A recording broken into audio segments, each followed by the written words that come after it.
देखिए, इसमें कोई दो राय नहीं है ऐश्वर्या जी कि नरेंद्र मोदी जी की सरकार ने एक अलग तरीके की राजनीति के साथ न केवल इस देश में एक नए तरीके की राजनीति की शुरुआत की है, बल्कि जो पॉलिसी फ्रेमवर्क के जो इडियम्स थे, जो व्याकरण थे, उन सबको रीडिफाइन किया है। इसमें कोई दो राय नहीं है। समस्या ये है कि जिस तरीके से ओल्ड एलिट्स पहले लड़ते झगड़ते थे, उस तरीके से अब एक नया एलिट समाज है, वो लड़ झगड़ रहा है। ये एलिट समाज क्या है? मेरी थ्योरी ये है कि ये एलिट समाज एक डोमिनेंट ओबीसी समाज है, जिसने अपनी जिसने अपनी राजनीति की जो बिसात थी उसकी मजबूतियों को तो समझा है, लेकिन कमजोरियों को नजरअंदाज करके चल रहा है। मैं बताना चाहती हूं कैसे। देखिए, नरेंद्र मोदी जी पर जो लगातार पर्सनल अटैक होते हैं, जो उनको टारगेट किया जाता है, उनकी माता जी को टारगेट किया जाता है, वो इसलिए नहीं किया जाता कि नरेंद्र मोदी जी से पर्सनल खुन्नस है।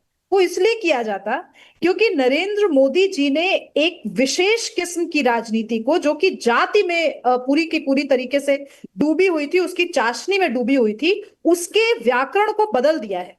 उन्होंने पहले तो उसको अप्रोप्रिएट किया।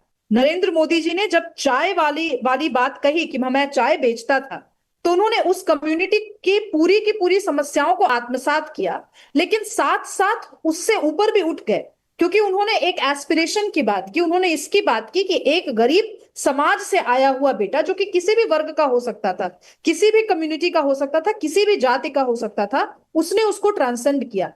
अब ये ओबीसी पॉलिटिक्स वाले घबराए हुए हैं, इनके पैरों तले जमीन खिसक रही है, क्योंकि जो पुराने योद्धा थे, जैसे मुलायम सिंह यादव, जैसे लालू प्रसाद यादव, इन योद्धाओं ने तो जो करना था कर दिया। अब इनके जो नौनिहाल हैं, उनके पास ओबीसी पॉलिटिक्स के साथ प्लस जोड़ने के लिए कुछ नहीं है। ये जो बौखलाहट है, वो पर्सनली नरेंद्र मोदी जी को टारगेट करके कहीं ना कहीं सामने आती है। तो इंटरेस्टिंग ये होगा कि रोहिणी कमीशन की रेकमेंडेशन, जो जिसपे बहस हो रही है, जिसपे बहुत चर्चा तीव्र है, उसके आने के बाद अब हमारा जो पॉलिटिकल नैरेटिव का फ्यूचर है वो क्या होने वाला है। इसलिए मैं इस पूरे परिप्रेक्ष्य को, एक्चुअली आपने बहुत वृहद फलक दिया था ऐश्वर्य जी, मैं इसको थोड़ा सा नैरो डाउन करके मैं कहना चाहती हूँ, ये मूल राजनीति अब ओबीसी राजनीति का फ्यूचर क्या है, इस पे आकर के टिकी हुई है। और ये सिर्फ बिहार और यूपी की बात नहीं है ऐश्वर्य जी। हम इस मुगालते में है कि ये पॉलिटिक्स दक्षिण भारत में नहीं हुई। ये राजनीति स्टालिन ने भी की, ये राजनीति आपकी अन्य पार्टियों ने भी की। आप एक एक स्टेट वाइज देखते चले जाइए, ये सारे ओबीसी लीडर्स हैं, चाहे वो भाजपा के हो, चाहे वो आपके नॉन बीजेपी जो राजनीति है उसकी रही हो। ये सब लड़ाई उसी की है, ये शेयरिंग ऑफ द पाई की लड़ाई है। अब देखना यह है कि मोदी जी की जो सरकार है और भाजपा की जो पॉलिटिक्स है, वो इस केक, अब बड़ा केक बेक करती है, या उसी केक में कितने हिस्से होंगे, लड़ाई उस पर रहती है। हर्षवर्धन जी, ओपनिंग कमेंट्स। सबके पास आ रहा हूं। हर्षवर्धन जी।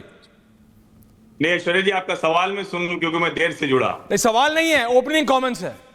नरेंद्र मोदी को लेके, नरेंद्र मोदी की लीडरशिप को लेके 2014 से लेके 25 आ गया।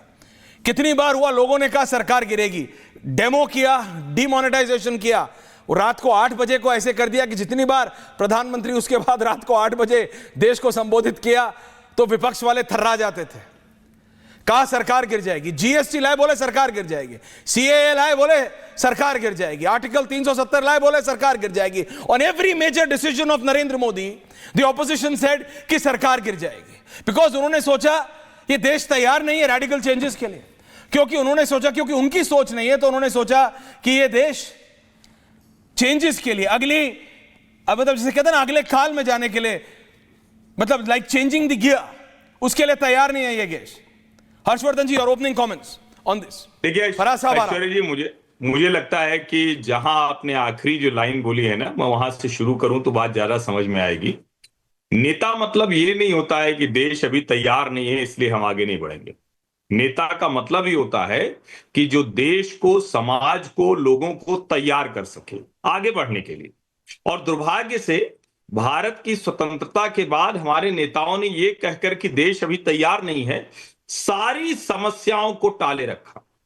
इससे आप समझिए तो बहुत अच्छे से समझ में आएगा कि नरेंद्र मोदी फिनोमिना है क्या। और अक्सर मोटिवेशनल स्पीकर या फिर किसी को बहुत आप निराश उदास बैठा हुआ है तो आप बताते हैं ना कि इम्पॉसिबल को आई एम पॉसिबल कहा जाता है।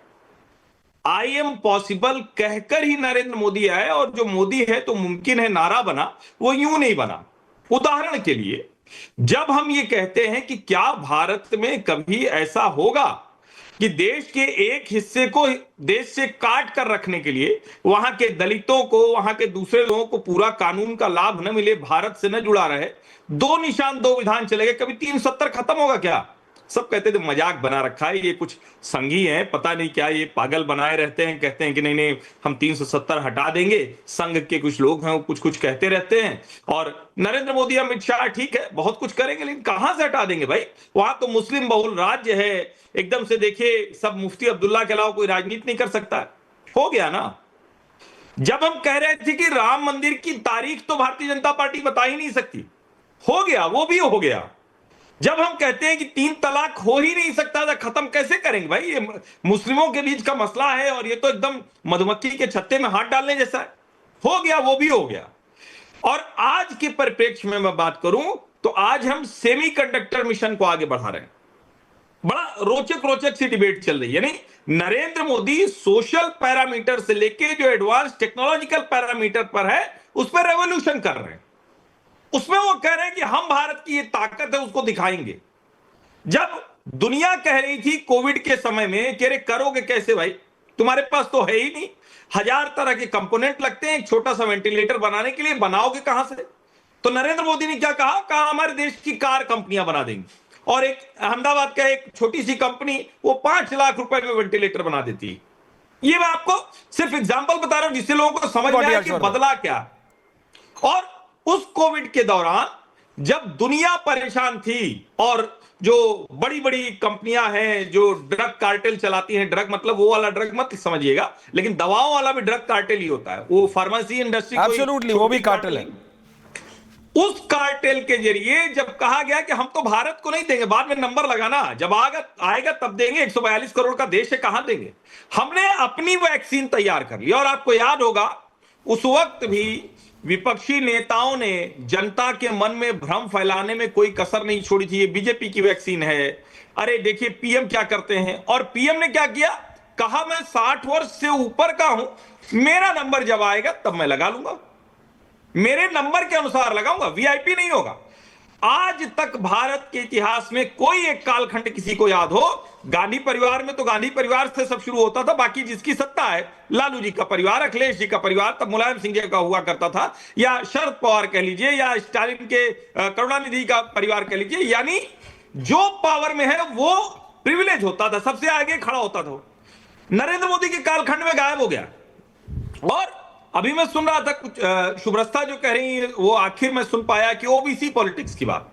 नरेंद्र मोदी ओबीसी पॉलिटिक्स की वजह से यहां नहीं है, इसको बार बार हमें दोहराना चाहिए। हो सकता है कि आज भारतीय जनता पार्टी को जाति जाति चिल्ला रही विपक्षी पार्टियां, तो ओबीसी की राजनीति करके यहां कोई पहुंच ही नहीं सकता। किसी एक जाति की राजनीति करके, किसी एक वर्ग की राजनीति करके इस देश में कोई इतना बड़ा नेता नहीं हो सकता, संभव ही नहीं है। महात्मा गांधी अगर इतने महान व्यक्तित्व बन गए तो क्या वो जिस कम्युनिटी से आते थे वो कम्युनिटी उनको इतना बड़ा बना सकती थी? सरदार वल्लभ भाई पटेल क्या उनको इतना बड़ा वो कम्युनिटी बना सकती थी? और चलिए छोड़िए ना, जवाहरलाल नेहरू, क्या उनकी कम्युनिटी इतनी बड़ी है क्या कौल ब्राह्मणों की? क्या वो संभव है क्या कि बना सकते थे? कश्मीर से आए, फिर हमारे शहर इलाहाबाद जो प्रयागराज कहा जा रहा है, पहले इलाहाबाद बीच में कहा जा रहा था, क्या वो बना सकते थे क्या? नरेंद्र मोदी भारत के स्वाभाविक नेतृत्व की एक पहचान है, उसका एक प्रतीक है। और नरेंद्र मोदी जब ये करके दिखाते हैं तो दुनिया के बड़े देशों की जियोपॉलिटिकल वर्ल्ड ऑर्डर बदल जाती है। यानी सोशल स्पेक्ट्रम से लेकर एडवांस टेक्नोलॉजी कर रहे हैं। ये कोई सामान्य कालखंड नहीं है भारत के इतिहास में। भारत के इतिहास में, और जिन चीजों को लेकर हम कहते थे कि इसकी चर्चा होगी क्या, कभी इस पर कोई बात करेगा क्या, आज उन सारी चीजों पर दुनिया बात कर रही है और हमें भी लगने लगा है कि हाँ भाई अब ये होगा, हम ये करके दिखा सकते हैं। और मुझे लगता है कि अब इसके आगे की बात होनी है, क्योंकि विपक्षी पार्टियों को लगता है कि ये क्या हो जाएगा। जैसे मैं एक उदाहरण के तौर पर कह के बात खत्म करता हूं। नहीं, आराम से बोलिए, टाइम है। देश के किसी भी हिस्से की तरफ आप निकलिए, मैं बार बार उसका जिक्र करता हूं, देश के किसी भी हिस्से, दिल्ली आप रहते हो, मुंबई रहते हो, चेन्नई रहते हो, जिस भी शहर में या किसी छोटे से शहर में रहते हैं, अपने शहर के स्टेशन चले जाइए रेलवे के, जो हो सकता है हॉल्ट रहा हो, यानी जहां ट्रेनें कभी कभी रुक जाती थी, बड़ा स्टेशन नहीं रहा हो, या कोई जो जंक्शन रहा हो, जरा वहां चले जाइए, या नई दिल्ली पर चले जाइए, या अपने शहर के नजदीकी हवाई अड्डे पर चले जाइए। अब सुब्रता जी के बिहार में तो नजदीकी हवाई अड्डा था ही नहीं। हम तो एक बार गए थे, पहली बार पटना, तो आश्चर्य पड़ गए, और अभी तक जाते थे तो आश्चर्य में रहते थे, बस अड्डे जैसा कैसे हो सकता है। अब देखिए पटना में शानदार हवाई अड्डा बन गया, पूर्णिया का हवाई अड्डा हमने कल देश ने देखा ही। यानी देश के हर क्षेत्र में जो मूलभूत जरूरतें हैं उससे जुड़ी चीजों में परिवर्तन हो रहा है, और ये डेवलपमेंट पॉलिटिक्स है। नरेंद्र मोदी राजनीति कर रहे हैं तो जात की भी राजनीति करेंगे, दूसरी राजनीति भी करेंगे, सब कुछ करना पड़ेगा, लेकिन बेसिक क्या है, लोगों के जीवन को बेहतर करने का कोई Okay. काम जो सरकार को करना सतीश के सिंह जी। चाहिए वो मोदी कर रहा है, और मुझे लगता है इसीलिए वो फिनोमिना इतना बड़ा हो गया। मनोज जी मैं आ रहा हूं आपके पास, लेकिन सतीश जी और फराज साहब के बाद सतीश जी, सोमनाथ भारती जी, फराज साहब। सतीश के सिंह जी, आज उल्टा चला रहा हूं, आप हमेशा देखिए, 40 पे आते हैं। हमें देखिए जब दादा, समालोचना, visuals। आपका प्लेटफॉर्म समालोचना के लिए होना चाहिए, तो जो अच्छा है वो अच्छा कहिए, जो नहीं है वो नहीं कहिए। एक तरफा आंख मूंद के कहने से कोई फायदा नहीं। दरअसल भारतीय जनता पार्टी का, मोदी जी का काल का ये विरोधाभासों पे चली है। मैं भी मानता हूं कि 370 एक बहुत बड़ा ऐतिहासिक कदम था, मैं भी उसके समर्थन में हूं। मैं भी मानता हूं कि राम मंदिर बन जाना चाहिए था, वो भी एक ऐतिहासिक फैसला, इनका प्रयास है, सब ठीक है। लेकिन अगर आप यथार्थ में देखिए, ये प्रचार के चक्कर में यथार्थ को खो देते हैं, और इसीलिए मैं कहता हूं विरोधाभास। आज टेक्नोलॉजी के क्षेत्र में अगर हम में आज ताकत रहती तो ये चाइना वाले और अमेरिका वाले हमारी तरफ देखते नहीं, उनकी हिम्मत नहीं थी। ये अभी हम टेक्नोलॉजी में पिछड़ रहे हैं, इस बात को कहना चाहिए। जो नई नई टेक्नोलॉजी है उसमें हम पिछड़ रहे हैं, पहली बात। दूसरी बात, जीएसटी की आपने बात की, आपने डीमोनेटाइजेशन की बात की, ये दोनों ऐसे थे जिस पे जो क्वेश्चन किए गए थे वो वाकई सही थे, और वही 8-9 साल बाद ये सरकार कर रही है, तो ये विरोधाभास है। तीसरी बात मैं कहता हूं, राजनीति के क्षेत्र में मोदी जी अमिताभ बच्चन है, वो मैं मानता हूं, लेकिन गोल और गोल पोस्ट चेंज करने में थोड़ा अंतर है। आप ये देखिए कि यही आप ही के चैनल पर कई बार हमने भाजपा वालों और उनके समर्थक वक्ताओं को सुना कि कह रही है विभाजनकारी लोग हैं जो ये मांग कर रहे हैं जात गिनती की, ये जो लोग हैं माओइस्ट हैं, ये लोग एनार्किस्ट हैं, पता नहीं। तो हम आज ये बात मोदी जी के लिए कहें क्या? नहीं कहेंगे, नहीं कहेंगे, ये हम नहीं कहेंगे। लेकिन ये जो विरोधाभास की जो राजनीति होती है, तो इतना कहने के बाद जैसे पूरे देश में 70 साल में 0 सन्नाटा हुआ और सब मोदी जी आके कर दिए, क्या डीमोनेटाइजेशन का कुप्रभाव नहीं हुआ? मेरा तो ऐसा मानना है कि अगर डीमोनेटाइजेशन नहीं होता तो भारत कब का 5 ट्रिलियन इकोनॉमी बन जाता, माइनस कोरोना। मैं ये बोल रहा हूं, माइनस कोरोना। तो हमको सीखना चाहिए, और खाली ऐसे ऐसे कर देने से, सब ढक तोप देने से काम नहीं चलता है, इस बात को समझ लीजिए। हम तो कभी कभी कहते हैं कि सब नेता कुछ न कुछ गड़बड़ी करता है, उससे गड़बड़ियां हो जाती है, लेकिन सबको मिलके चलने से क्या हुआ? आप अभी विरोधाभास की बात करते हैं, हमने बम मारा पाकिस्तान के ऊपर, बहुत अच्छा किया, ऐतिहासिक फैसला था, लेकिन हमको सीज फायर करना पड़ा, उसका भी मैंने स्वागत किया। लेकिन अब ये कहना कि हम तो बस दादा है, पाकिस्तान हमारे सामने पिद्दी है, तो जो हमारे ऊपर आतंक भेजता है उसके साथ हमने क्रिकेट क्यों खेला? ये विरोधाभास नहीं है क्या? ये विरोधाभास है कि नहीं?